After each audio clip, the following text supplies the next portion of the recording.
Welcome this evening to people in the room and also those live streaming. This is the fourth and final HPE Seminar for the year, and we're really glad you could join us. My name's Laura Alfrey. I'm the courses leader for health and physical education here at Monash. And if you have any inquiries about the course, please direct them towards me. I have the permission to say Womanjeka. Does anyone know what Womanjeka means? Any advances on hello? Welcome.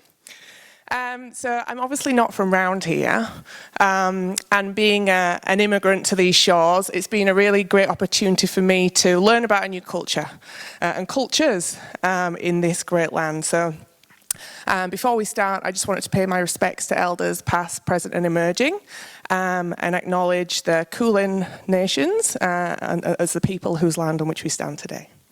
I'd also like to extend my respects to any Indigenous, Aboriginal or Torres Strait Islander peoples that are present here today. The Monash HPE series was developed as a means to support health and physical education teachers. We run for a year, and our hope is that we are able to work with, see more health and phys ed teachers, but also support them in their day-to-day practice. This seminar is a little different. We've cast the net a bit wider, and we really had an opportunity to shine a light on a really important topic and a crew of experts, and we really couldn't pass up on this opportunity. So thank you very much for coming. I'm not going to say too much more other than I'm about to pass on to Professor Richard Pringle. He's going to introduce the topic and also the panel members and the presenters for today. So, Richard, up you come.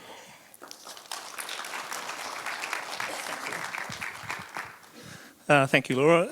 Good evening, everyone. Thank you for being here. It's my pleasure to be here. I am the token male on this panel presentation this evening, and you should also know that I was actually reserve. It was meant to be Ruth Jeans, but I was invited in at last moment because Ruth had to go to England.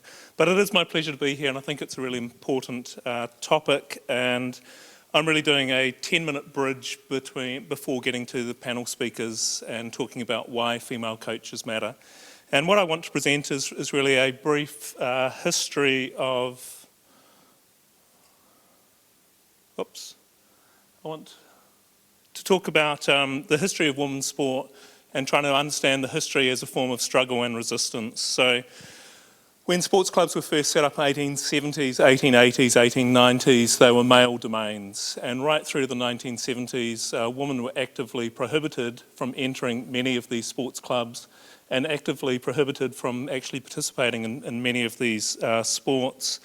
And it's taken direct sort of activism and protest and struggle to get where sport is today. In the 1970s, there was tremendous sort of growth in participation by women, typically in a narrow range of sports, but that started to change in the 70s with growth of participation in soccer, basketball in the 80s, and sports like footy, rugby in the 90s, boxing, weightlifting, pole vaulting. But a lot of these changes have been relatively recent, and we might forget that there's been this struggle. The picture in the middle, the black and white picture, is 1967. It's the Boston Marathon, and it's Catherine Switzer, who was the first woman to complete the Boston Marathon. She signed into the race under her initial K, Switzer, and then a race official saw there was a woman actually running the race and was so offended by this, tried to grab her and take the number off of her, but her boyfriend at the time, who was a state wrestling champion, took care of this race official. The sort of the history of participation and the discrimination against women can be clearly seen. This is a graph of participation, women athletes at the Olympics. The first games, modern Olympics, 1896, there were 0 female participants. So Baron Pierre de Coubertin who was the founder of the modern Olympics, wanted to emulate the ancient games. And the ancient games were only men participating. They were participating in the nude, and women were banned from even viewing the games as well. It was not until 1972 only 15% of the Olympians were female. By 1996, only 1 in 3 athletes at the Olympics were female, and even today it's still not 50%. And underpinning this history of discrimination is fundamental sexism. And Baron Pierre de Coubertin, there's the founder, these are some of his quotes. So he was stated as saying, "The role of woman is to exploit the male victor as a means of reward. Women's sport could well be contrary to the laws of nature." In other words, women were freaks if they were participating in sport. It was against nature. "Women's tobogganing is the most unaesthetic sight human eyes could contemplate." I don't think Pierre had a vast imagination. I can imagine worse things. But the Olympic Games should continue to be, this is in 1912, the solemn and periodic exaltation of male athleticism with female applause as reward. 1934, contact with female athletes would be bad for the male athletes. And 1935, women should not compete in public. And he's been called an idealist, which is interesting. The residues of this sexism has filtered through women's sport ever since then. And despite this growth in the 1970s, even today there's a lot of inequality and it's still not equitable. So if we look at who looks after children's sport, it's overwhelmingly females. So females take boys and girls to sporting games, they prepare snacks, they wash uniforms, and increasingly they're starting to coach, but often only at the junior level, and there's barriers in place to prevent climbing into other coaching positions. 80% of the International Olympic Committee are by men, and 80% of elite coaches are men. This fact allows us to play the game, spot the female coach of top Australian teams. You can have a wee go at playing it, and we'll be hearing from one of the women coaches there, Larissa, soon. But there's still massive inequality, so we think we live in egalitarian times. The Forbes top 100 richest paid athletes of 2019, there's only one female in there, Serena Williams. The media is hugely discriminatory and sexist. Horses and dogs get more sports coverage than sportswomen. Probably says something about how we value horses and dogs and women. That might be one way of reading that fact. The other fact is the coverage that sportswomen actually get. For many years it's been sexualised, and probably the best example of that, or worst example, is the Sports Illustrated magazine, which has the highest circulation of any sports magazine in the world. The swimsuit edition is the edition that has the highest circulation, and it's basically soft porn. So that was the cover from 2015. Social media as well. A recent study has found that 25% of comments on social media about sportswomen are either sexist or sexualised. And that pic of Taylor Harris from AFLW received so many sexualised comments that her response was, her words, "Here's a pic of me at work. Think about this before your derogatory comments, animals." So good on her for coming back with that. One of the other, I'm a sociologist, one of the other concerns about how women's sport gets positioned is the impact it has on issues around gender and sexuality. And it seems like if you're a very good female athlete, questions get raised about whether, are you really female? Do we need to test you? Caster Semenya has been subject to this. And one of the worst examples that I can think of this in recent times took place in New Zealand, where Valerie Adams, a female shot putter who's won gold medals at previous Olympics, was placed second at the 2012 Olympics and was beaten by a Belarusian athlete. And Air New Zealand decided to use this as an opportunity to somehow promote their airline. And I don't quite know how it works, but this was their advert. They thought it was possibly funny. What large heavy ball was responsible for Valerie Adams' shot put gold medal? Answer, the Belarusian's left testicle. So it's a transphobic and homophobic comment designed as humour, but it works to put another barrier for women's participation in sport. And I've got no idea how it might sell tickets to participate, to fly on their airline.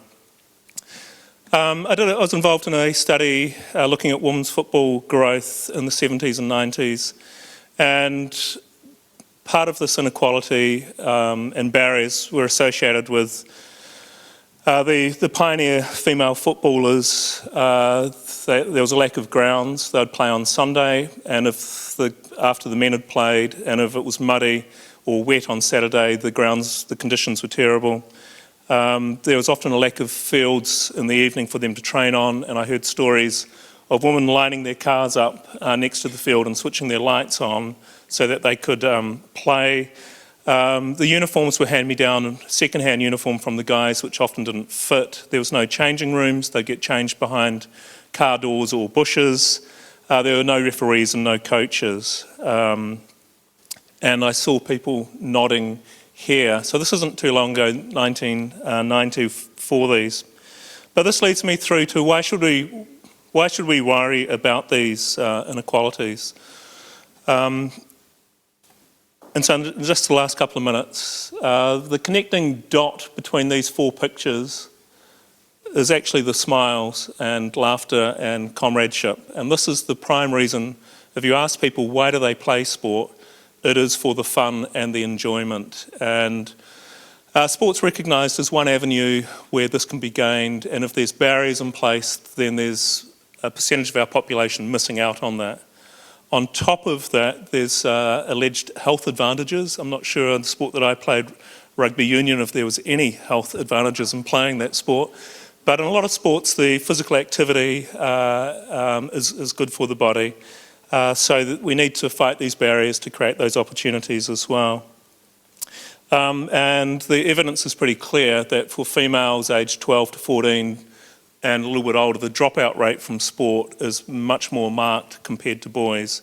So there's some sort of message that teenage girls are receiving that if you're playing sport as a teenager or a young woman, somehow this isn't maybe appropriate for you. Some people are receiving these messages. And of course there's fewer role models for females, and this leads directly into our concern with lack of coaches. From a sociological perspective as well, given the popularity of sport, sport is huge in helping shape our understandings of gender. So social constructions of masculinities and femininities. And it's been argued for many years that men gain an ideological benefit from being connected to sport. So sport equals masculinity, and masculinity equals something along the lines of competitive, aggressive, skilled, powerful. And these are traits that are beneficial if you're shifting into the business world, if you're linked with masculinity. And some people have argued that this might help explain power differences in the business world.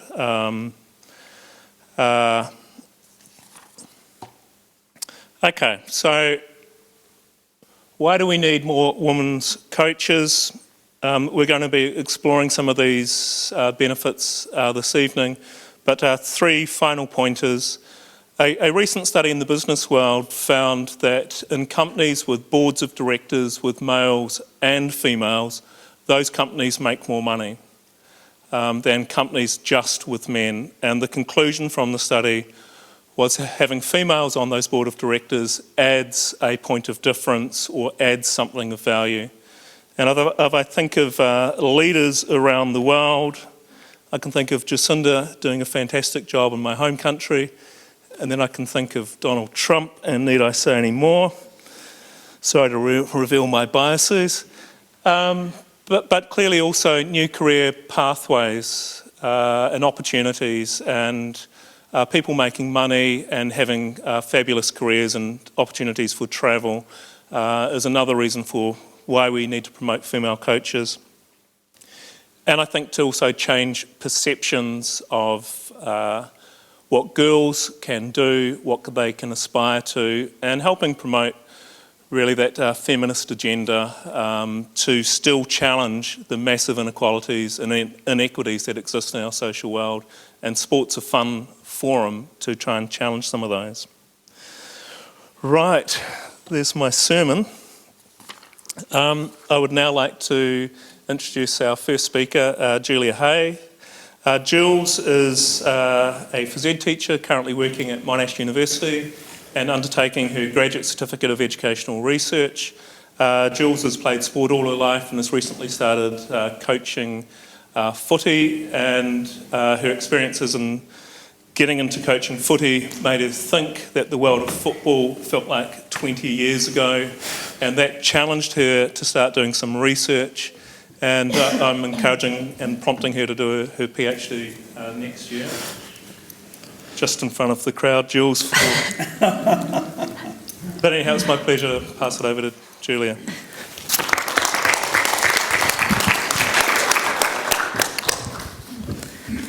Thank you, Richard. Thank you for coming on this awful night of weather over here in Melbourne. If you've tuned in online, we've got thunderstorms at the moment. So I'd like to share my research experience with you. Help if I change the slide. And like Richard said, I am a football coach, and I've been coaching for about 23 years overall, not in football that long, in football for the last 3 years. But when I started coaching in football, there were a few things that I noticed that really inspired me to go on and to do some research in the field. So why did I commence this study? Well, in 2018, the coach of the boys team, that's me, with my boys team in the background there, my under-8s, which was my son's team, I waited the whole season to see another female coach, and I didn't see one in the league that season. And it got me thinking, where are they?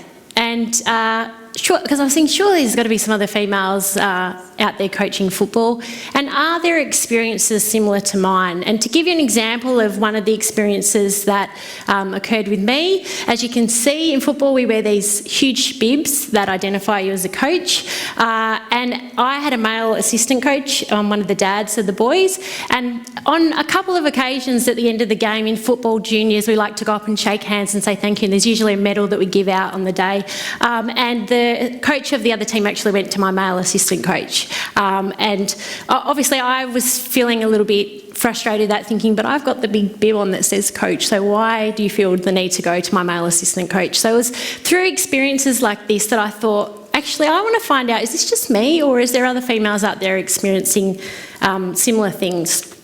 So, crazily enough, I decided to undertake study along with my 5 children, blended family, working and supporting them in all their sport as well.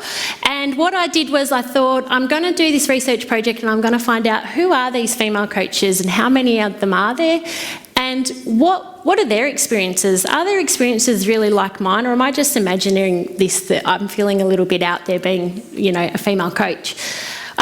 I did an online survey and a focus group, and with the participants I had 23 female coaches. Now that sounds like quite a small sample size, but when we get to the data you'll see that's actually a huge percentage of the female coaches in these 2 junior leagues. And also, so predominantly it was from the YJFL and the SMJFL, which are our 2 biggest leagues in Melbourne, both 10,000 players in each league, but we also had a couple of other junior female coaches who chipped in as well to the research. So what I did was I thought, okay, I'm going to go find out how many female coaches there are, because I haven't seen any and there's got to be some. And when I got the data from the AFL, I'll just go back a step. In AFL, we, to be a footy coach at any level, you have to be registered, unlike basketball, because I know I was also a basketball coach and we didn't have to register for that. And so the AFL has actual data on how many football coaches there are. And in Victoria in 2018, that was sitting around 4% of registered coaches being female, so very low number. And the actual number is underneath in the table. So you can see there is 7,500 roughly male coaches in Victoria and 350 females. And this data doesn't actually talk about who's assistant coach and who's head coach. So again, it would be very interesting to unpick that and see exactly how many head coaches we actually have as females. What's really interesting and why I've got female athletes 34% there is to prompt me to remind you that over the last 3 years in football, we've seen female participation go through the roof. And in 2018, that was sitting at around 34%. So it's really interesting when people keep saying to me along my journey in coaching in football, oh, we'll naturally see an increase in female coaches because we've got more females playing the game now. And I'm thinking, well, really? I'm not sure that that will actually happen if we just leave that by itself. So then I looked at the two junior football leagues, the YJFL and the SMJFL, and they had pretty similar data to what the state average was. So you can see the numbers at the top. In the SMJFL, there was a total of 13 female coaches, and in the Yarra Junior Football League, there was 44. So going back to my 23 participants who did the survey, you can see it was actually quite a high percentage that I had complete the survey on this study. Their percentage of males and females sat very close to the state average. So we had 5% of females in the SMJFL and 4% of female coaches in the YJFL. The other thing I did was I wanted to know, who are these female coaches? No surprises, 87% of the female coaches were mums. So it's not uncommon in junior sport for the parent, one of the parents in the team, to be one of the coaches. What was really interesting was I looked at in some of their demographic information. I asked them questions like, what is your highest level of education? 74% had degrees or higher. So we're talking about fairly well-educated women, and that correlated with the 74% worked full-time or part-time. So busy women who are out being mums, working, balancing that with coaching. What was really significant, I asked them to give me a brief summary about their background in sport. And 100% of them had grown up playing sport. And what was another really interesting finding when I went back and read, they said to me what sports they'd played, was 91% of those female coaches had played a team sport. Now, the one thing that we're not very good at in football at the moment is calling out that if they come from coaching an invasion sport, such as netball, basketball, hockey, soccer, a lot of those skills in coaching those invasion sports where there's an attacking and defending team transfer across into coaching footy. So this is really significant that if we can get more parents or females on board who've coached netball, basketball, hockey, then they're not actually going to feel significantly out of their depth. One of the other things that was quite significant was more than half of the coaches were in their first year of coaching football.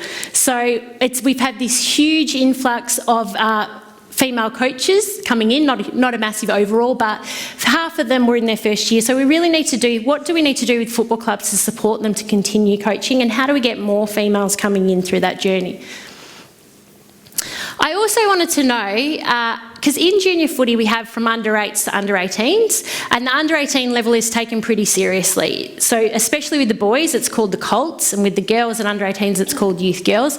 And I thought, are our female coaches actually just coaching the under 8s, under 9s and under 10s level? But you can see from this graph up here, so the first column is under 8s and the last column is under 18s. There was really no pattern of where they were coaching. They were coaching right across the age groups. So I thought that was quite interesting, that they weren't just coming in and coaching our really junior players in under 8s and under 9s. Another significant finding. What gender do they coach? 78% of them coached a female team. So we know right now we're being very encouraging in football clubs about having females come in and coach, but are we pigeonholing them to only coach the female teams? So this is something that needs to be explored a little bit further. With this one, I wanted to know why they coached. I decided to do a word cloud. So what that is I've put their answers into themes, and undoubtedly the number one reason why these women and mothers and females in our community wanted to coach was a love of the game of football. It really blew me away. The amount of times they mentioned in all their answers, love football, love football, love football. It came up in the focus group, how passionate they were for football, how much they'd watched it growing up on the TV, they supported their team. I thought perhaps that most of these women had got involved for their children, and that answer did come up. You can see they put involved in my children's sport, but actually the love of footy was stronger and their passion for the game. Some of the other reasons why they were, or one of the other significant answers here was being a role model for girls. And of course we know it's great for our females to be role models for the girls, but I, being a junior coach of a boys team, think it's just as important for our young boys to have female role models as well. Moving on, have they played the game? Another significant finding here. 3/4 of our junior female coaches had never played football. So you can imagine how uneasy they're feeling about coaching a sport they'd never played. And it was actually one of my hesitations to get involved, even though I'd coached since I was 15 and I've been a physical education teacher and I work here at the university teaching physical education teachers. I was really hesitant to get involved with a sport that I hadn't coached. So you can see they're good on these women for getting involved when they haven't, but what was even more incredible was they found a solution.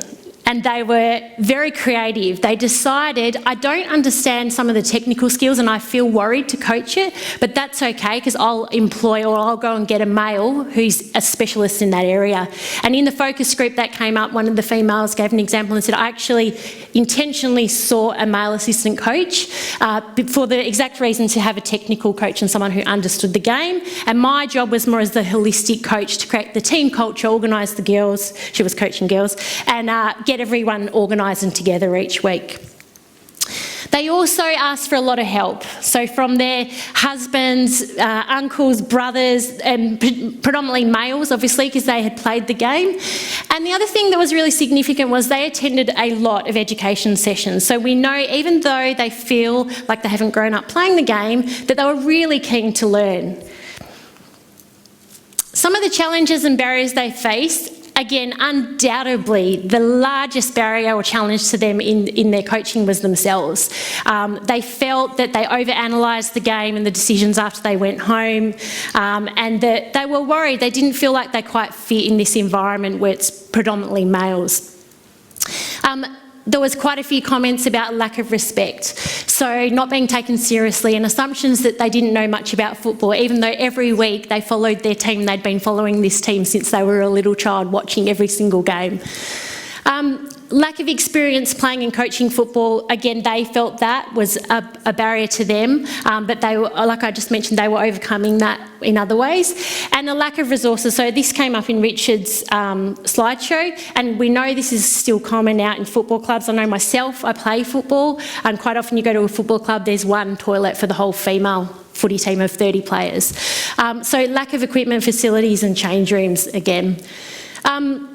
The other thing they found hard was that now with the AFLW being introduced 3 years ago, we've got girls or junior players who've been playing for 3 years, but we're really still attracting a lot of new junior players to the game. So all of a sudden their coaching sessions and their training sessions had such a spread and skill, the diversity, and they found that really hard to cater for, that some of the players were quite able and understood the game and some were brand new.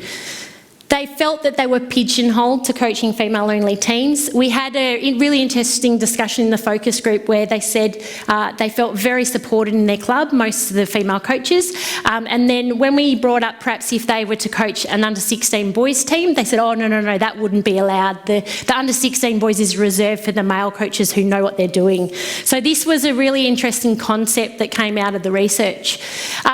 Lots of talk of boys' club exclusion still, and some really horrific examples. One coach mentioned how things like they were at a coach education session and they tried to do some tackling, and the male coach felt very awkward about, tackling the female coach.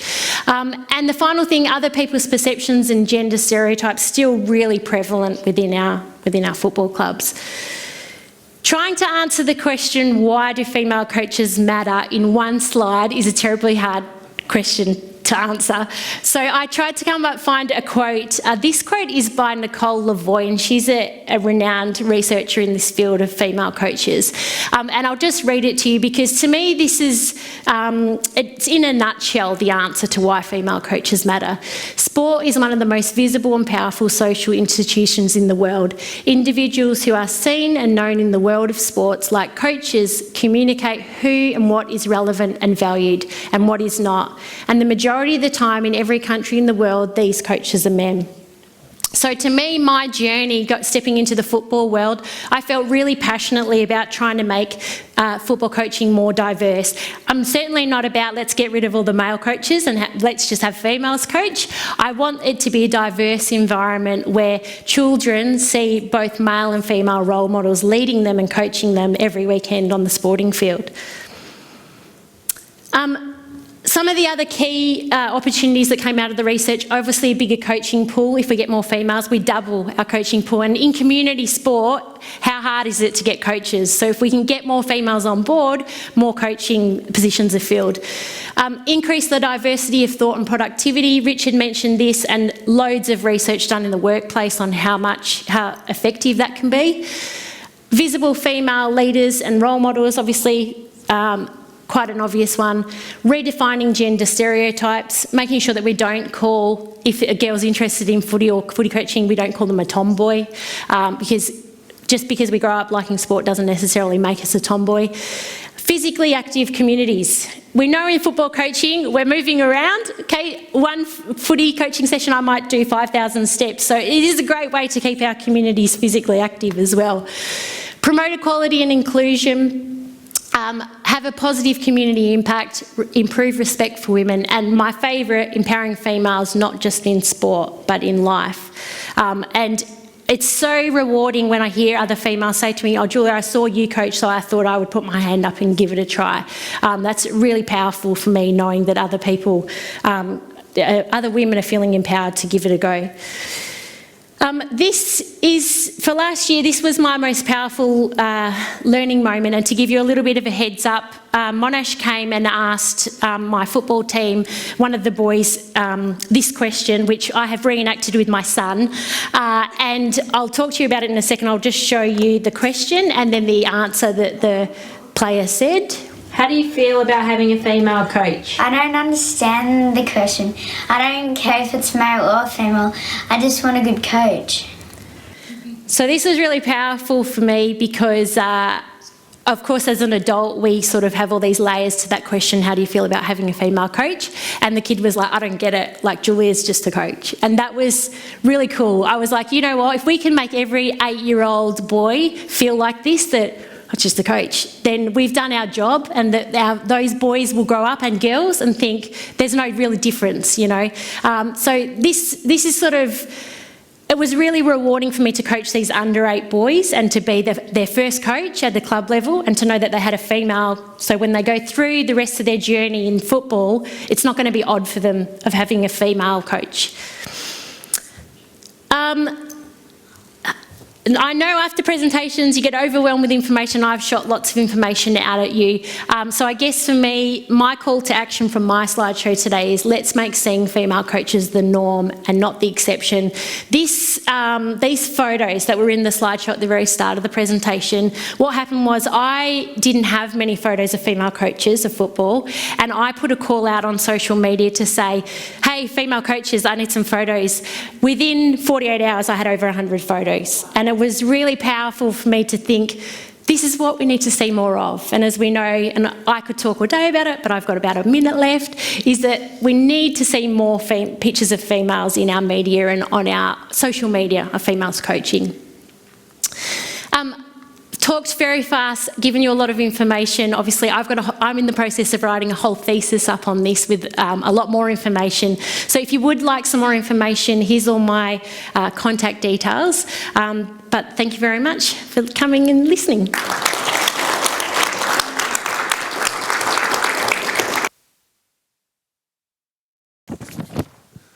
Thank you very much, Julia. That was fantastic. So a lot of good news and positive signs, and also some concerns with some of your findings, but really valuable research given I think it's breaking new ground looking at our female coaches, so thank you very much for that. It's now my pleasure. We're going to run through the three speakers and then save questions towards the end. We'll have a panel opportunity if you have any burning questions, so save it until the end. But it's now my pleasure to introduce our second speaker, Penny Cooler-Reid. And we talked about earlier on that the history of women's sport is one of struggle and resistance, and Penny is a living example of this. She was a radical from a young age, and in terms of playing footy, which isn't so radical from age 6, but by the time she was around 15, got tapped on the shoulder and says you can no longer play with the boys. And so she decided to take the footy to court and won, and allowed changes in Victorian football. So it was extended the age group that girls were allowed to play with boys, and then setting up an older age group league for Victorian teenage girls as well, so fantastic. She's had a tremendous CV with success in sport, and I'll read some of this. She moved to St Kilda Sharks Football Club, and Penny's been there for over 200 games. As a club captain, a best and fairest winner, team of the decade in 2006 and 2016, and most recently an inductee into life membership at the club and is still playing.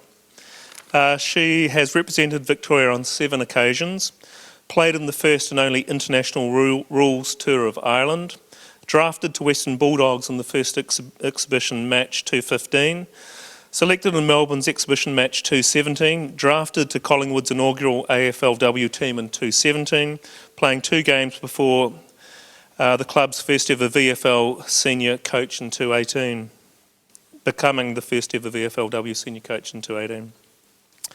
In her first year of coaching, Penny took the side to minor premiers, was awarded the 218 VFLW Coach of the Year. In 2019, again, minor premiers, and now the club's first female football premiership coach. And currently working full-time at the Williamstown Football Club as their VFLW senior women's coach. And I asked Penny how many other female coaches are there, and she said 1. And I asked how many other male coaches, and she refused to answer.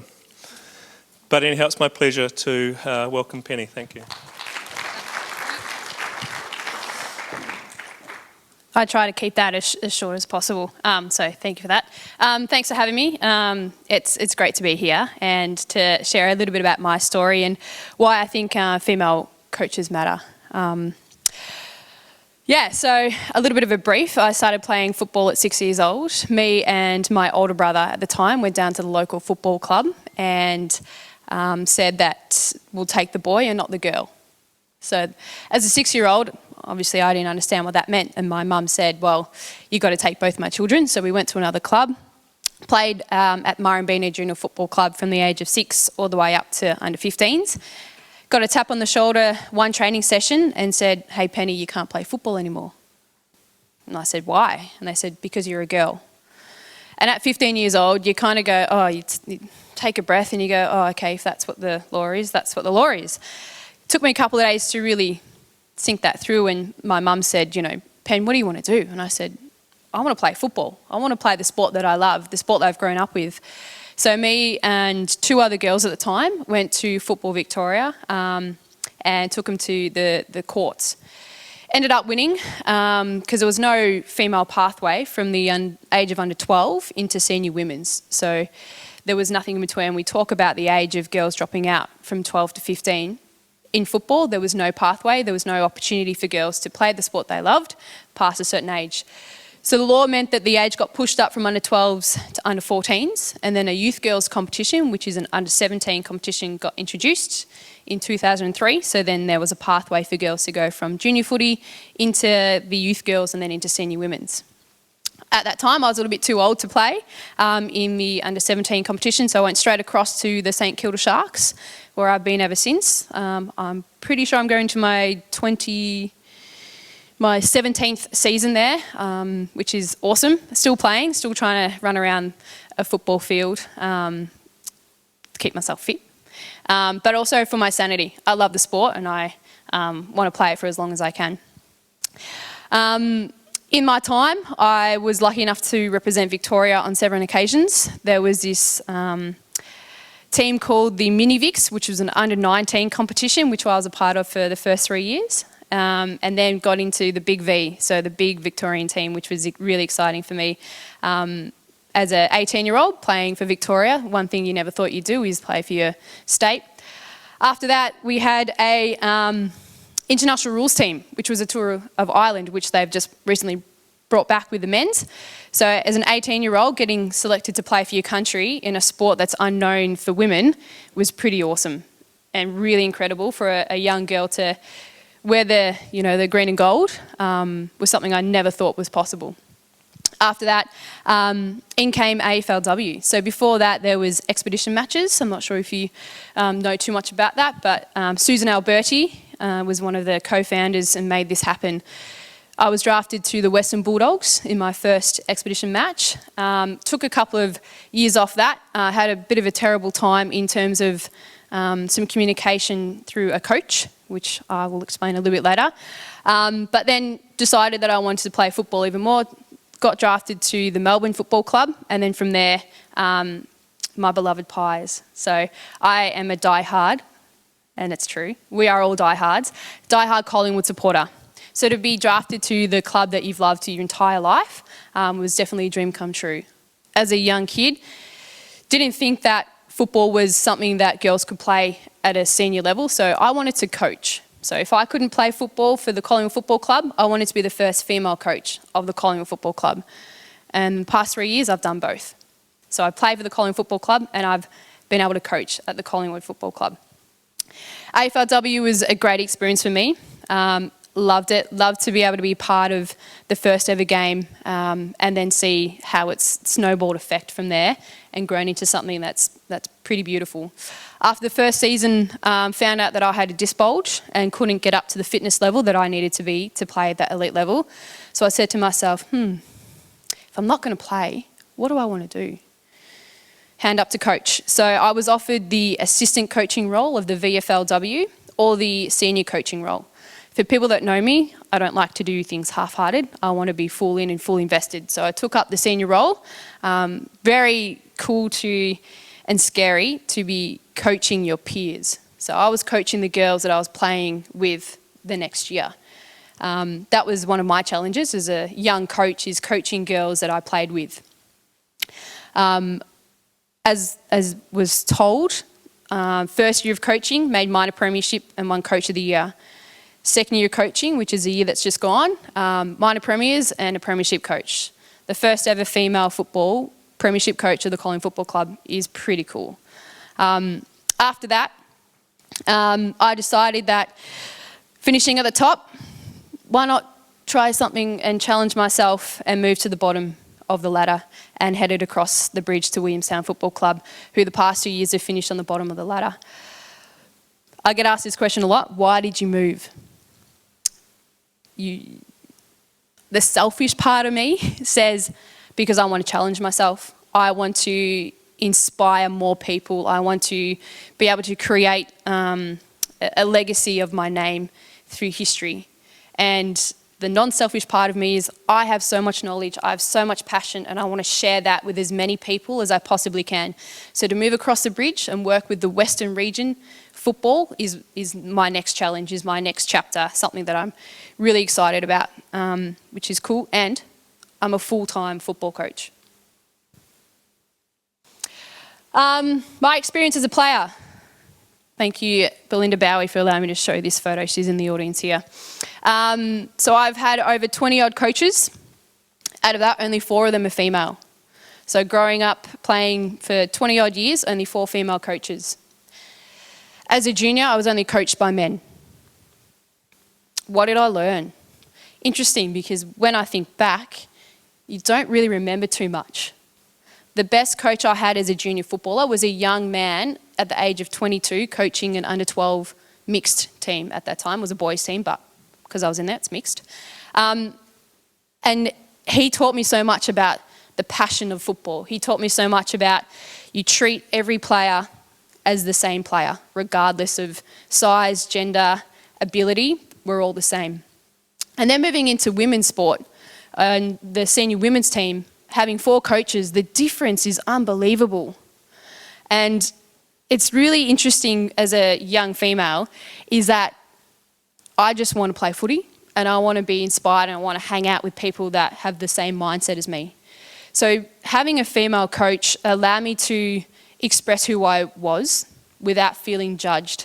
Allowed me to ask questions that I felt that were stupid at the time, but weren't stupid because there are other people that were in the environment allowing me to be the person I wanted to be. Now that I'm a coach, you know, the importance of being a role model, we've spoken about this a few times, is being able to see, you know, someone like Beck Goddard up there, first AFLW season, premiership coach. Now she's not coaching anymore at that level. Very interesting to hear her story, and I'll let her tell you what her story is. But that to me was the reason why I wanted to coach. I want to be up there holding that premiership cup at the highest level possible. We speak about role models in society, we speak about role models in sport. In a male-dominated world, male-dominated sport, this is why I want to do it, because there's not many of us. Females in leadership, it's always great to see, you know, females having that ability to go up the chain. Doesn't matter if you're a female or a male, if you're the right person for the job, you're the right person for the job. And that's interesting because I got asked, why didn't I get the AFLW job at Collingwood Football Club? I'm not ready. I'm not qualified. And it's interesting, oh, some guy got it. Yeah, but he's qualified. And when I look through resumes about my coaching panel, I don't look at the gender, I look at qualifications. And to me, that's the most important thing. The fact that, you know, the impact that female coaches can have on athletes, we're empathetic, we're caring. A lot of the photos that Jules showed, you can see that the physicality of putting your arms around a player, that's just our nature. That's just why, you know, we're motherly, we're caring, we want to nurture, we want to educate, we want to learn, we want to develop. But also, one interesting thing, I had a conversation with my high performance team earlier this week is understanding the female body and the changes that young girls go through at that age of 12, 13, 14, sometimes even younger. And our bodies do change a lot earlier than boys. And being able to understand that and empathise with those young females is really, really important. And even as an older female, understanding the changes in monthly cycles, again, against injury prevention, performance, what does that do? Now, it's something that, you know, I'm going to probably put my foot in it here, but males don't understand and probably won't ever understand is what changes in the female body happens during the cycle. So that's really important why I think females also have a place within either high performance medical team or as a coach, because the understanding is there. Biggest hurdle: confidence, qualification, multitasking, opportunity, understanding and education. Some things that Jules touched on. I wasn't super confident going into my first year of coaching, but you suck it up and you do it. On the outside, I may look really confident, but on the inside, I'm still learning the game. I'm still trying to understand. I'm still developing myself. So one thing I said to my players is, I'm new at this. I'm learning too. So we're on this journey together. Qualifications, I spoke about before. I'm getting there, going into my level 3 coaching course, and I'm going to develop, I'm going to learn. I'm only in my second year of coaching, well, going into my third year of coaching. I've got a lot to learn, and I'm willing to learn because that's why I'm here. That's what I want to do. Multitasking. I'm not a mother, not yet. I do have a 4-legged furry animal that runs me around and jumps fence and escapes and have to call the council to get her out of the pound. But multitasking too. As a full-time football coach, I'm still multitasking. You know, I've got to support myself, I've got to support my family and my partner, and being able to balance life and football. Opportunity. It's funny when people say, oh, you need to get experience. Oh, we want more experienced coach. How can we get more experience if we don't have the opportunity to grow? Really important for me from the Williamstown Football Club, I said to the CEO that I want a young, inexperienced female coach on my football panel so I can help develop them, educate them, let them grow. That's an opportunity that I want to give young coaches. Understanding, getting there, understanding the game, and further education, which I'm learning to do. So reading books about coaching, how to motivate people, how to, look at other sports, hitting up lacrosse teams, basketball teams. Larissa's not here yet, but I'm going to jump on board and see if I can come down to one of her training sessions. Just networking is really important because that's how you learn. Invasion games. I think some of the best games and best drills I've got was from a netball coach. So it's just about further educating yourself. That's just a little bit why I think female coaches are important. From a football perspective, like I said, I'm young, I'm new at this, but it's about connecting. And I'm more than happy to talk and educate and express and sit a bit around a table and have a few glasses of wine and chat more about, sport in general, but why women's sport is so important and why I'm so passionate about growing the sport of football, AFL football, and making sure that we have a voice as females, but also young girls have the opportunity to choose what they desire to do. If they want to play, if they want to coach, if they want to be a high performance manager, if they want to be operations, if they want to be an admin, they now have the choice to do whatever they want. And for me, that's the biggest reason why. So thanks for listening to me. Like I said, hit me up on socials. More than happy anytime to have a chat. And thanks so much for having me, Jules. Thanks for having me down here. That's me.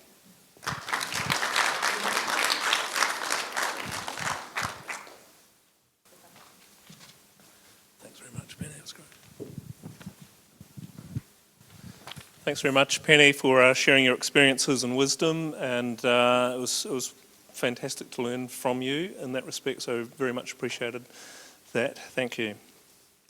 It's now my pleasure to welcome Larissa Anderson to come up and present, our last speaker, and then we'll have a panel with questions. So Larissa has played almost 300 games in the Women's National Basketball League and in total has head coached at the elite level for over 15 years, so a world of experience as player and coach. For the last 10 years straight, Larissa has head coached at the Dandenong Rangers Basketball Club, 6 years as the SEABL head coach, and then the last 4 years as the WNBL head coach. During this time, she achieved 4 times SEABL championships, 3 of them in a row, 2010, 2011, 2012, a WNBL preliminary final and a WNBL grand final appearance. Over that time, she was awarded Coach of the Year 5 times. It's an amazing performance. She's now joined the Melbourne Boomers as assistant coach and is head coaching their academy. Larissa also co-runs a boutique PR business, Kavanagh PR, there's the plug, with her mother for the last 15 years. She's a wife and mother of 2 young children aged 10 and 16. Larissa, it's all yours. Thank you.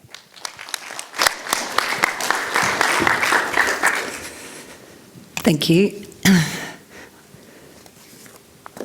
Get myself all set up here. It's the first time I've used one of these microphones, so let me tuck myself in. Thank you for having me. Well done, Julia and Penny. Spoke really well about a topic that we're all extremely passionate about, and I've got a little bit of a different background. As it's been mentioned, I'm a basketballer. So a lot of this is about football, but we're all from the same background in that we all love our female sport, we all love to play, we all love to coach, and it is so important that we continue to have these female role models. So this is my story. So a little bit of background, that's my, I thought that was a bit funny. We purposely did a bit of an N1. They spoilt us with some gear a little while ago, but I ended up loving the photo. So I'm certainly not just N1 gear. It was just the photo that I loved, showing the most recent of my family. So who am I? I'm an ex-WNBL athlete, a coach, a publicist, a wife to a wonderful husband and a mother to 2 beautiful children. The PR company is something that I've run with my mum for over 15 years now, and I both love it, but also because as a full-time athlete and coach, unfortunately, I've never earned the money to be able to just be full-time. So when I hear a story like what you've told, Pen, that you are now full-time even at that second level, it's not at AFL, I could not be more proud and more happy for you in that position.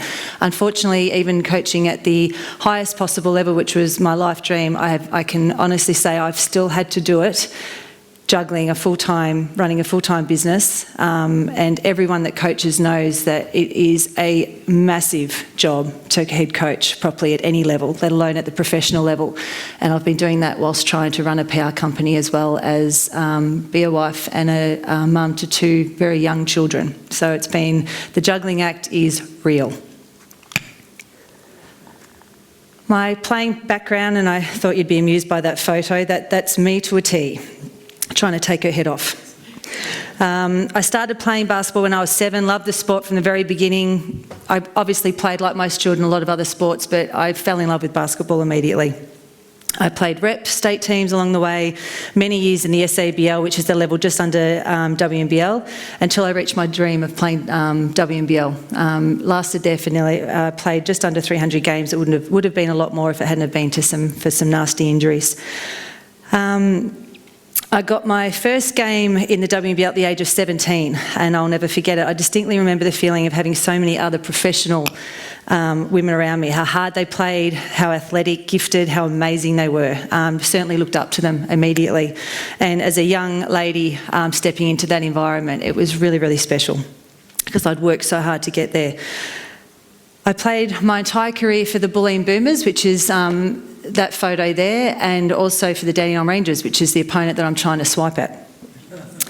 I was captain of the Bulleen Boomers for quite a few years, which again was a role that I was really honoured to do, and all the different roles in my journey definitely helped me moving on into coaching, that's for sure. As I mentioned, it wasn't smooth sailing with big injuries and a lot of disappointment, especially never achieving that elusive WNBL championship. We came so close, and it's what every player dreams of, is that championship at the highest level. I'd had plenty at the level under and didn't quite achieve it at the WNBL level. I suffered 2 ACL injuries, which was extremely tough and came with many setbacks during the recovery. These injuries are no doubt had a massive impact on my playing career, but it also made me change my direction a little in terms of what I studied. I became more focused on developing my life off the court, and most definitely it kick-started my thoughts of getting into professional coaching sooner, and I actually ended up starting my first professional contract as a coach whilst I was still playing. And funnily enough, it made me a better player. So if there's any advice I give to my players now, it's go and coach before you finish, because all of a sudden in your head you're like, oh, that's what my coach has been saying. My God, I'm starting to sound like my coach. And it certainly makes you look at the game in a completely different aspect, and it definitely did help me with my playing. It also helped pave my philosophies as a coach, because you never forget what you went through as a player. It only feels like yesterday that I was still playing, and I will use that information and that knowledge every day as a coach to make me a better coach. Some coaching background. So Richard's already said a little bit of it, but I coached back when I was 14 years. I was never 14 years old. I was never the one that was going to be working at the local McDonald's. Ever. I was creating my own businesses right since I was 14 years old. I was doing individuals, I was seeking them out, I was coaching young teams. I had at one point built a little business where I was coaching over 80 children in 1 week, just because I loved it so much, and it obviously was a very healthy income when I was trying to support myself going through school and trying to reach that elusive goal of playing in the WNBL. All right, so the individuals. I also created my own role model program where I seeked my own sponsors and rang the schools myself and booked days for me to bring myself and some other basketball players into the school to actually run clinics, talk to the students. A lot of the time I made sure it was a female guest speaker such as Michelle Timms, etc., to really talk to and eyeball these students to say, this is how these people got here, this is who you should be looking up to, how fabulous are these athletes. And I loved doing that. It had such a huge impact on these kids. Always coached junior teams. right through my playing career, and then I received my first senior coaching role in the SEBA level at the age of 23, which is very young, and as I said, it was whilst I was still playing, and that was at my junior club, the Nuttawat Spectres. I coached there for at SEBA level for a few years and then finished my senior career, went on and had my first child, Emma, my daughter, my beautiful daughter who's 10 and a half now. And then when she was 1, I made the return back to coach at SEBL level again at the Dandenong Rangers, and that was in 2010. So similar to Penny, in my very first year of coaching, we were very, very lucky enough. I actually player coached.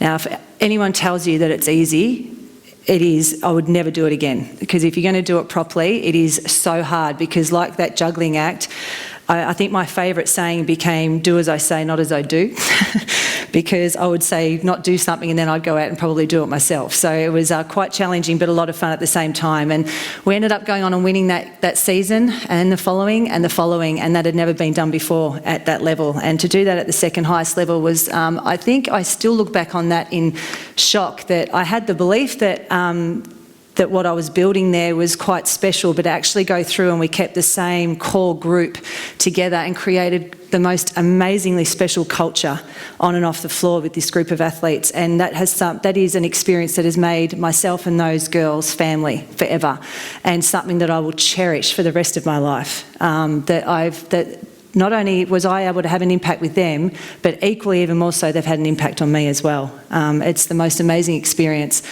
I made a massive decision after 2012, because I was actually through the championship in the three-peat 2012, I was 7 months pregnant with my second child. No wonder Cooper came out screaming, because she was probably thinking, get me out of this crazy woman, because I was coaching that whole year while I was carrying him. And I made that decision to take the 2013 season off. My club was very kind and granted me maternity leave for that season. I took that season off and came back in 2014, and we made the preliminary final and lost by 3 points. So I had this dream in my head that we make the comeback and go straight again. It wasn't meant to be, but we got back there in 2015. Through that time, I mean, that's already been mentioned, I was lucky enough to be awarded those awards for SEBL Coach of the Year and Victorian Coach of the Year. I'll never forget that after 2015, during that time, it was my 38th birthday, and I got given a call that one of my biggest dreams had come true, that I was asked if I wanted to take on the WNBL head coach role of the Dandenong Rangers. And I will never forget it, quite a birthday present. We put together and assembled quite a young team. We were quite limited with budget in that year, and I straight away thought of what the likes of Hawthorn Football Club and other clubs like that have done in assembling thinking of what we've done at the SEBL level, and tried to build on something really special. And we went on, and with a very young team that was probably predicted to finish in the bottom 3, we ended up making a preliminary final that year, which was quite an achievement. Kept again that core group together and went on to make the grand final the following year, just to be pipped at the post. So it was almost a fairy tale, but it didn't quite happen. But if I was to look back at my playing career as opposed to how my coaching career was happening, I was sitting back going, oh my God, this is what it feels like to actually win or succeed or do that, because my playing career, if I'm going to be really honest, was probably a lot more disappointment than anything. I was just constantly battling. I only had the 2 main injuries, but they were big ones.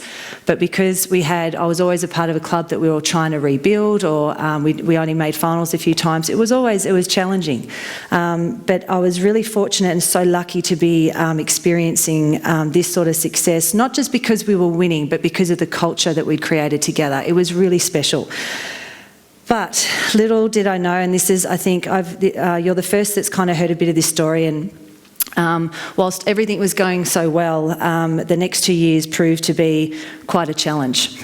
That's just a photo of 4 of the SEBL championships, and as you can see, the family grew slowly as we went along. Same team manager. My husband was my assistant coach for all 4 championships, which was really special. Most people call me nuts because I work with my mum and I have my husband as my assistant coach, but I actually think it's quite fantastic because you can be brutally blunt with each other and get over it really quickly. But at the same time, you also know that who's going to have your back more than your husband? and who's going to want to see you succeed more than your mum and your partner. So they're all really special times. So everything's going extremely well, and then all of a sudden that we're winning on and off the court, everything's in great shape, everyone's happy. Why wouldn't you be? Well, within the next 2 seasons, everything shifted pretty dramatically and quickly, and it's fairly new because it was really only last season that I resigned from my position at Dandenong, and I'll never truly understand how it came about this way, but I've always lived by the theory that things happen for a reason, and it's always, especially when I was going through injuries and whatever else, it helps you get through the tough times. But without a doubt, I can honestly say that it's always proven to be true. Over the next 2 seasons after making the WNBL Grand Final, we faced some adversity, and like every team and club does. Slowly I could feel the environment around me shift from a really supportive, positive environment to completely the opposite. I was being questioned about everything, not able to make my own decisions. Conversations were around how they felt what I wasn't doing well, rather than celebrating or encouraging the things that I did do well. Being compared to others a lot, particularly other coaches. And at the time you realise it's happening, but you just keep going. You become more determined to overcome it and get back to where it was. I'll always ask why this happened, and considering the environment I was in, I always did ask the question, if I was male, would I have been treated the same way? But it really has left me thinking, or what impact did it have on me? And it was a large impact. It made me constantly question myself, caused stress both in the workplace and at home. It had an enormous impact on my confidence as a coach, and to a point where you're always looking over your shoulder. In the end, you know you're not coaching to your full ability, so no one's getting the full version or the best version of you, and that includes at home with your family. You become really snappy. I've got 2 very young children. You're just constantly stressed, and it had an enormous impact on me. For so long over those 2 years, those 2 seasons, I thought that I was being weak if I stepped away from that environment, and eventually I realised I was actually showing strength to walk away. But it takes you to go through that sort of adversity to actually realise that. It sounds so obvious now when I look at it, but I was coaching at the highest level in Australia, my dream job, and there's only 8 of them in the country, and I was one of those 8 coaches. And you fight for that naturally because you love it so much, and all you keep thinking in your head is why you're there, and you're not thinking about the other reasons. Now that I'm able to step back and look at this, you can really see very clearly the signs, the lessons moving forward. But it left you feeling, and if I'm going to be really honest, it left you feeling hurt, sad and angry all at the same time. And you go searching for support, and don't get me wrong, I have amazing support from my family and friends. But when you go through something like this, you seek that specific mentor or role model from people that have been through that have walked in your shoes specifically. And it made me realise the lesson in all of this so far, and there's many lessons from this, trust me, but the main one is that I've realised that a question that I've always hated during my career is, who are your mentors? And I've never kind of got my head around why I've hated that question. Now I realise it's because I achieved coaching at the WNBL level and at the Siebel level just purely through working hard and going through the ranks and just getting my hands dirty and just pure passion and love for the sport. And the WNBL job came because obviously I was showing success at the second level, and the club showed a lot of support and faith in me to give me that go. But along the way, most coaches before they coach at that level will be an assistant coach or be a part of different networks. And whilst I had a great network, particularly with friends and family, I now look back and realise I actually hadn't developed the network that I have now of role models, of mentors, of that support net group that you can go and really lean on and say, wow, I'm going through a really tough time and I don't know how to deal with it, because you just keep swimming when you're in the role. Through going through this, I now realise, male or female, you need that. But females in particular, given the landscape that we're in, where so many administrations and leadership people within the club are predominantly male, it is vital that females have other female networks to lean back on and support each other through these times. Why? Because we matter, because we make a difference. because our journey will shine the light and pave the way for those to come. We tell our story because hopefully it impacts somebody even remotely, that they're sitting there now and saying, that's happened to me, or even part of that's how I've felt during my journey. So now I'm putting up my hand and saying, well, let me help you, because I didn't feel like I had that at the time.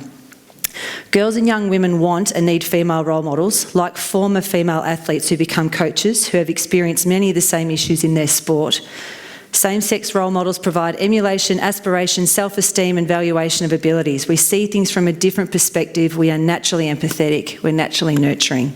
Hence the photos. We're embracing all the time.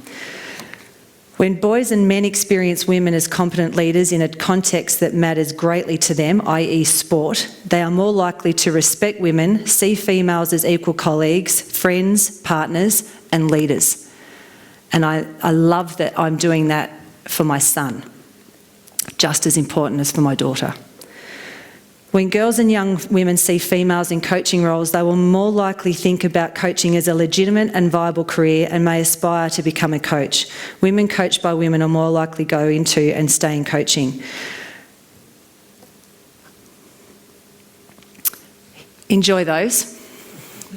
I particularly like the top right-hand one. That's when it looks like when I'm in labour.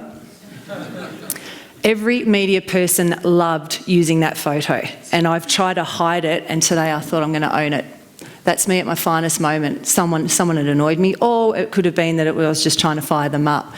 But I look back on those photos, especially the one on the far right, that's me to a T, embracing and just absolutely loving every second of the impact that you all have on each other when you're coaching. That's why female coaches matter. Only a few weeks back, I walked in to kiss my 10-year-old daughter goodnight, and she was doing push-ups on her bed. And I'd never seen her do that before. And I asked her, what are you doing? And she just looked at me without a blink and just said, I want to be like you. And I kind of thought, wow, do I have you fooled? But even though you know you have that impact, the fact that she's just so quick, this is your daughter, so quick, because, I mean, don't get me wrong, she absolutely loves her dad, idolises and adores her dad. But those little things immediately remind you of the impact that you, as her main female role model in her life, everything you do, they're watching you. Everything you do, they're soaking in, they're absorbing, and you're impacting everything that they do. Those two photos up there are two of my absolute favourites. I mean, that's obviously when they're a lot younger, but I could just eat them. You just look at that and say, they are generally part of something that I love and a journey that's become so special to me and so important to me, and they're along for the ride with me. Emma's grown up with 15 big sisters while I'm coaching. They all love her and Emma loves them. They're little singlets, because I was at that club for 10 years, and that one was after our second championship in 2011, and she was the first one to run up and embrace me. She nearly got bowled over on the court. I'll never forget it. But nothing is more special than that. I love that I'm setting an example for, as I said, both my son and daughter, that we are strong, capable leaders and that women can do absolutely anything. In all the years I've been coaching, you can see the impact you have on your athletes and all of those around you. Coaching is tough, it's ruthless, and very often it's thankless. But it can also be the most wonderful and rewarding journey, and I'm proud to say I'm still coaching and will continue to coach, and hopefully my story and my journey can help others also. It is so important that athletes experience both male and female coaches. Neither should be seen as more important, but we sure as hell need to encourage and support more female coaches. Why? Because they're bloody fabulous. Thank you.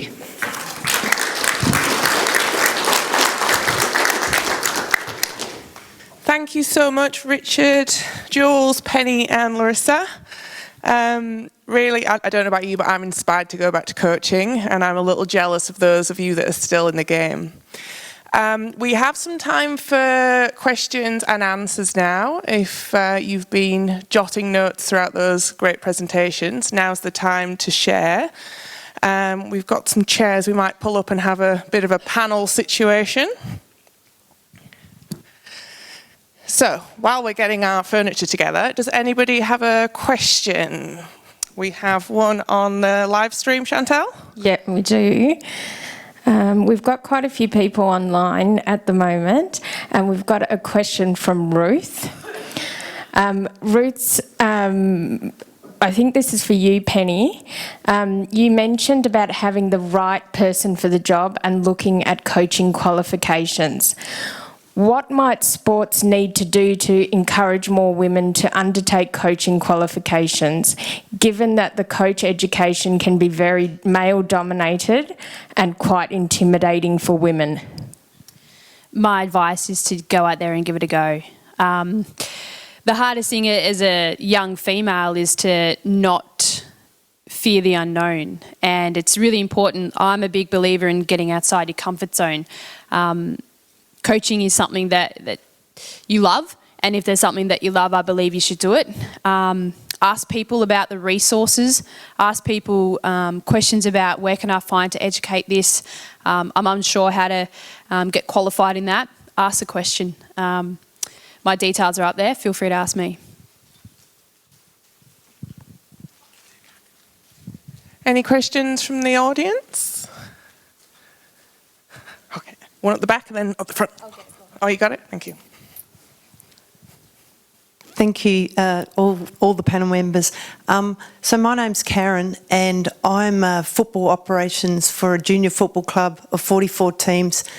Why? Because I'm a good organiser and I love footy, and it was something that my husband and I could have to talk about in the evenings together that we both enjoyed. But we're sad to say that the only female coach in our club is our daughter, who her father mentored. And I'm just interested in, Julia, I know you've been able to grow the number of female coaches in your club, and what have you done to give them the confidence that they can be successful? Yeah, great question. The simple answer is that it's not easy, and that there's quite a few strategies that you can employ. I'll give you the context of our junior football club. What we've been doing is we've done quite a big sort of presence on our social media sites of female coaches, making sure that we advertise explicitly for females. We've set up a mentoring group. So we had 3 female coaches last season, and we've already got 10 signed up for 2020, and we begin in April. So we've had obviously something like a 330% increase prior to even the season starting. So we're making sure that we network them together. On our advertising, we've actually explicitly said you do not need to have played the game, that you'll be supported.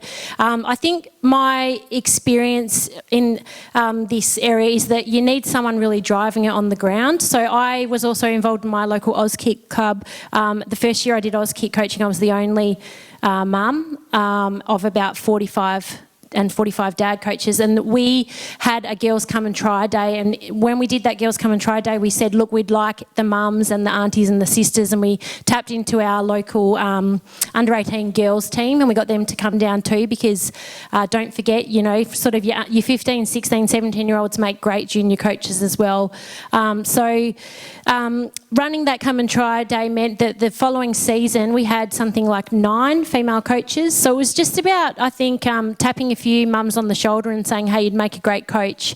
And quite often they said to us, I don't think they perhaps hadn't thought of it. And when you started to dig a bit deeper and said, well, have you coached other sports? And they said, yeah, I've coached netball. And I was like, well, Auskick, you know, it's really just about running around with the kids and a few fundamental skills. So just giving them the confidence and the belief. And the other thing that I would encourage you to do with your clubs is to run specifically female events. So female, it might be a come and try day or something.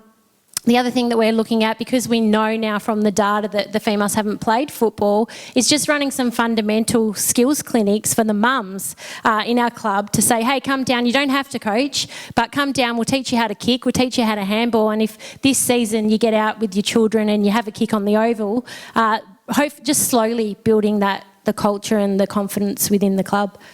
I do have a LinkedIn article, though, on my thing where I have 26 strategies to increase female coaches. So if you have a look at my LinkedIn, you'll see that article on there as well. Thanks for sharing, Jules.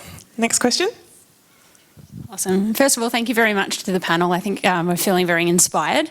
My name's Sam. I have a question for Larissa, and that was about, you were talking a lot about the culture, the special culture that you were able to create and share with the teams that you were working with. So my question is, how are you able to create that, and what are the most important things you think about creating a good culture? Yeah, I was at the She Can Coach AFLW seminar last week, and a lot of the girls asked me the same question, and my immediate response is that when you're building a team, it's more about the people rather than what they actually give athletically, if that makes sense. Meaning that if you want a great culture, then you need great people, because that's who create the culture. And then obviously there's lots of things you can do to really build on that. But it is absolutely about the people, and that's about the athletes, it's about your staff, it's about everything. You want big doses of vitamin C walking through the door every day. That's the terminology I like to use. No energy zappers. So I think that's the biggest thing, and then obviously happy to chat with you further about other things that I've tried over time to help that. But I think that would be the most prominent thing, because I think we've all worked with someone that's just a glass half empty type person, or just complains about things all the time, or always puts themselves first. It really drains on culture and your time, and you don't need those people around.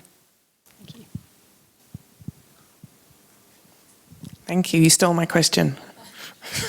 Anyone else? Chantal on the live stream? Okay, we've got another question from Kaylin. I think, Julia, you answered some of this about encouraging, and just then Larissa as well, about the culture around female coaches. But what about those that need a bit of extra encouragement, the ones that aren't self-confident in themselves? Would you suggest any other tips to try and get them involved? Yeah, I was just thinking the other thing that we're going to start trialling as well is adding. The great thing about football is you can add, well, really any sport, you can add additional assistant coaches. So something that I'm going to do with my team next year is try and have 3 or 4 assistant coaches, females in particular, obviously to try bolster the numbers up, or a male if they wanted to, if they were feeling like they wanted some more experience, but trying to tee them up with a mentor specifically. And I think with females, they just lack that confidence to really get involved. So if we can give them even one person to mentor them and to step them through it, and they start as an assistant coach, then that gives them the confidence to go on and hopefully be a head coach in the future. Thanks, Jules. We've got some questions over there. Who wants to go first? Thank you. I was just wondering, in your experience, trying to get more, just generally coaches, but also how do we support women to enter coaching once their careers have in fact ceased? Like from a club level, it's almost like just, oh yeah, you love the game, you can go into that. But do you see any strategies that could actually exist to make that more of a encouraging, supportive sort of transition phase, so you don't lose all that experience on valued players? There's a couple of strategies that I have. I know that I've got a couple of players that are sort of towards the end of their career. I actually get them in to take a drill or two, give them some background and go, oh, can you take this group of girls and do some handball drills? That way they're sort of already doing some type of coaching without realising. Also grabbing a group of players and going down to the local younger underage teams and saying, hey, we're just going to run a clinic, pretty simple. We're just going to do some footy skills, some kicking, handballing, marking, whatever it is, and just give them that ability to coach without coaching. It's just, hey, you're just helping them out and not putting that on them as you're going to be a coach. And then, hey, how did you like that? Do you think that was something you want to do future? Happy to help you out in that sort of aspect. I think something football does really well is that the coaching levels are quite interactive for football, whereas for basketball it's like a few Sundays you go down with just the coaches at the stadium and you do it, you do your level coaching basically. But I think for football coaches, I think it's great if you do your level coaching, it's very interactive, but I would be taking on, like what Penn said, actually taking a team. Nothing nothing is going to prepare you for coaching other than taking your own team. And if you are a little bit, if you're more at that level where you're not overly confident to go, like Penny and I sound very similar, that we stepped straight in and coached our peers, which I loved. I loved all of a sudden being able to take on that challenge, because we're nuts probably, but it's fabulous. But if you're not quite ready to do that, I loved taking junior teams. No one is more grateful, thankful, respectful than these kids for your time, and it is such a great thing for you, not only as a coach, but like something I didn't mention in my speech is that I don't think it should be taken for granted. Us coaching isn't only about what it does for others, it's what it brings for you. It is so rewarding. You realise things about yourself every day that you didn't know, or it might even highlight some things you need to work on. It definitely highlights things you need to work on. But it highlights things like, it's like, I don't know if this is too graphic, but women go through childbirth and don't realise how strong they are because it's bloody hard work. But we are so strong. We are so strong, and we realise things about ourselves every day, and coaching challenges you on every level, because from an athlete, I will never forget that you go from, let's be honest, athletes are completely and utterly selfish, because we can be, and you have to be the best athlete you can be. You have to be selfish with your time, you have to be selfish and say no to so many things if you want to be the best athlete you can be. All of a sudden as a coach, you are responsible for an entire team, staff, yourself, your family, everything. Nothing prepares you for it. So I would say networking, dipping your toe in, but throw yourself into a junior team, because nothing, like, it really is a great stepping stone to what you go, because you still have to manage the whole team of different personalities. I hope that answered your question. Yeah. Hi, my name's Aish. I love all the work that you guys do. I think you're all amazing. I just want to ask though, what strategies are employed by the governing bodies of your sports to encourage female participation? Zoe? We've got Zoe from AFL here. Do you want to come down, Zoe, and talk about footy? No?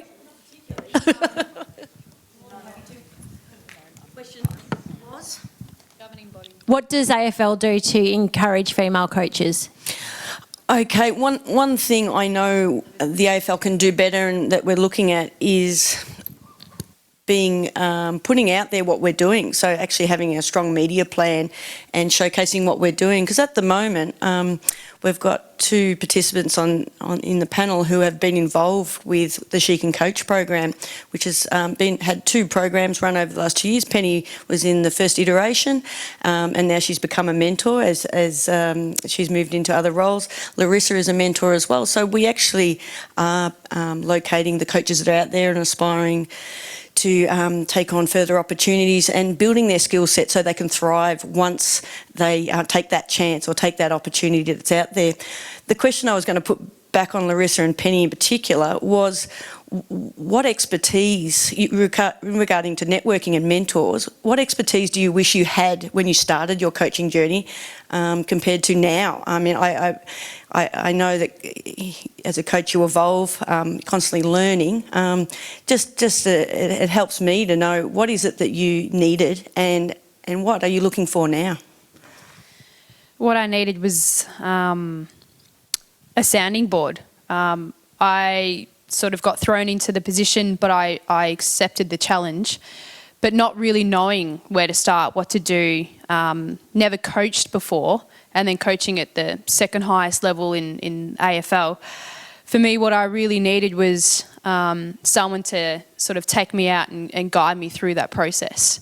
I felt a lot of the time I was just a head just above the water, but I would never show it, because for me it's all about being a strong, the leader of the group. But I was extremely struggling for the first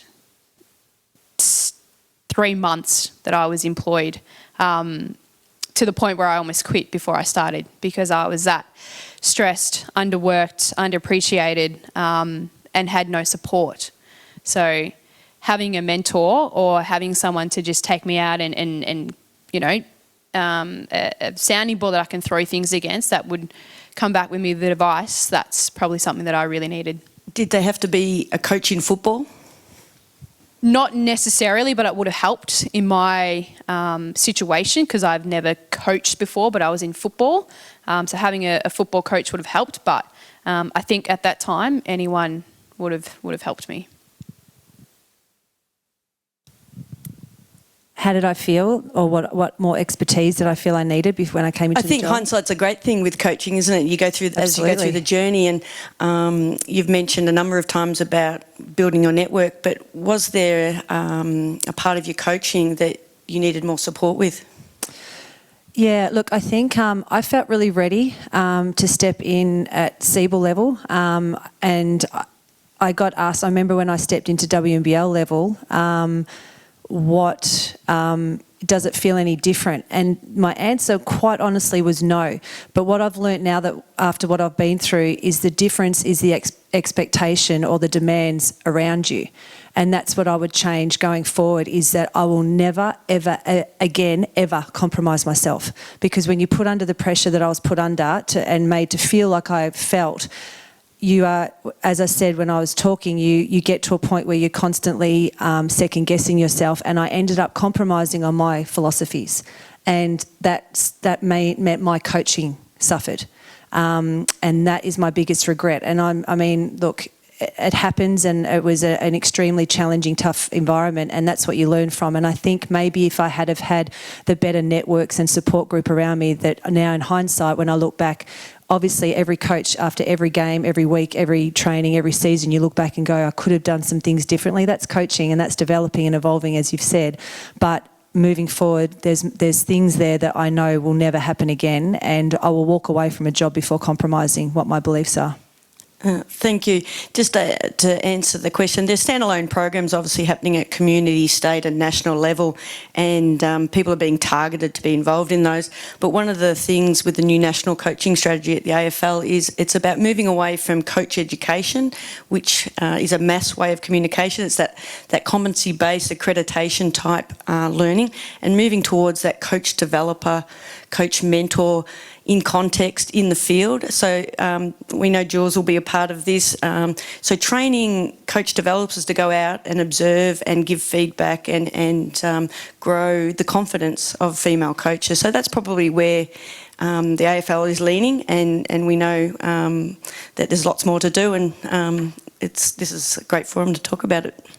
I really, like I said this the other night at the She Can Coach, I really want to commend what the AFL are doing. It's really preparing female coaches in particular, but even there's a lot of male role models, mentors in the program, and I know that they'll be finding it just as beneficial, that when you can talk in an open space like this with other people that have equal love and passion for a sport and the same goals, it's inspiring and motivating. And even if you walk away with only one thing from what somebody said, it's going to help you. So I think the programs that they're putting together, I think so much time goes into the X's and O's, but not nearly enough preparation goes into people management and looking after yourself and looking after everybody around you. And I think the fact that the direction that the AFL are going is starting to tackle that a bit more, rather than it always just being about X's and O's, because the relationships are just key. Thank you, Larissa. We just have one final question. Just talk a little bit about confidence in coaching girls this year. I've perhaps asked a girl who's a state level runner and a fantastic athlete, and I'll say, do you think you can do this? And she'll go, oh, maybe. And then if I ask an under 12 boy who's no good at all at football, can you do this? He'll go, of course I can. I'll go and do it right now. So what is it about the way we're teaching our boys and girls to have confidence? Why is there this massive difference? I don't have any idea. So it looks like someone knows the answer over there.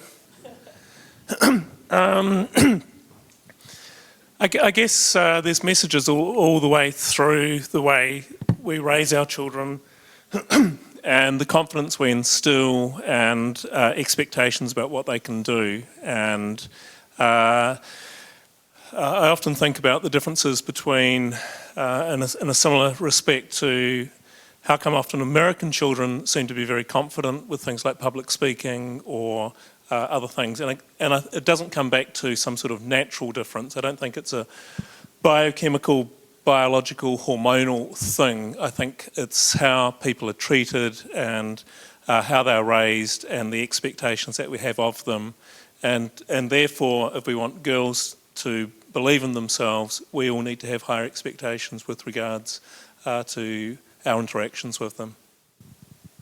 What I was going to say is what I found with males and females, like coaching juniors and coaching boys and girls. I haven't actually coached any boys, but what I found with male coaches coaching females is they forget that these girls haven't played football since they were 3, haven't been encouraged to grab a football and go for a kick. Like we've started when we're, Penny played when she was 6, but I played as well when I was 12 and then was told to stop also. So the girls that are coming through playing football now also haven't played since they were 6. They've been playing since they were 15 or 16. So that would be why that they don't have that confidence, because they haven't been encouraged to play football their whole life. They've only just taken it up now. And there's some amazing talent coming through, with the junior competition and all the females playing football now. It's amazing to see, but unfortunately they haven't been given that confidence growing up to go and play football. It might be netball, but it's not that football. So to see them actually now coming up through the ranks and playing football and playing on the MCG, that's a dream that a lot of us never got to, never got to achieve. But to see all these women playing football now is truly amazing, and coaching women and juniors is just a fantastic achievement for all of us. So I hope that there's going to be a lot more female coaches going forward. I honestly see a difference that I think when we grow up, it becomes a thing that it's seen as arrogant for women to say they're good at something, whereas it's cheered on for boys. And I can honestly say I coach my son who's in grade 1, I coach his team. It is the hardest job in the world because they are all so confident.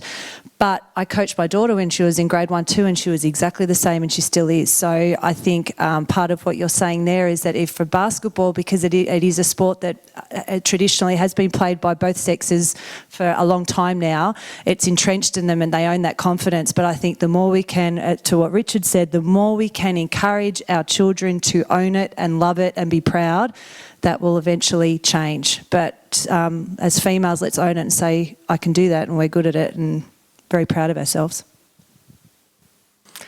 Lovely. I'm very mindful of time, and I'm excited that there's so much conversation that's been instigated by this evening, but I'm going to draw a formal close just so that those who want to leave can. You are no longer held hostage. But I do want to formally thank our wonderful panel members. Thank you.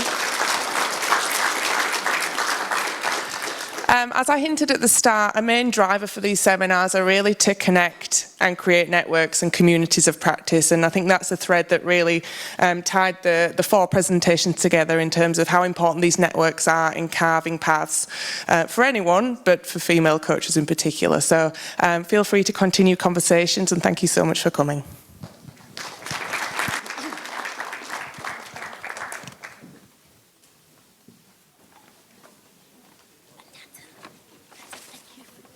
Thank you. Thank you so much. Thank you. Thank you. Thank you.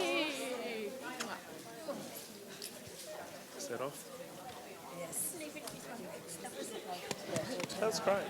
That was, I really enjoyed hearing your stories, and yeah. As brief as it could be.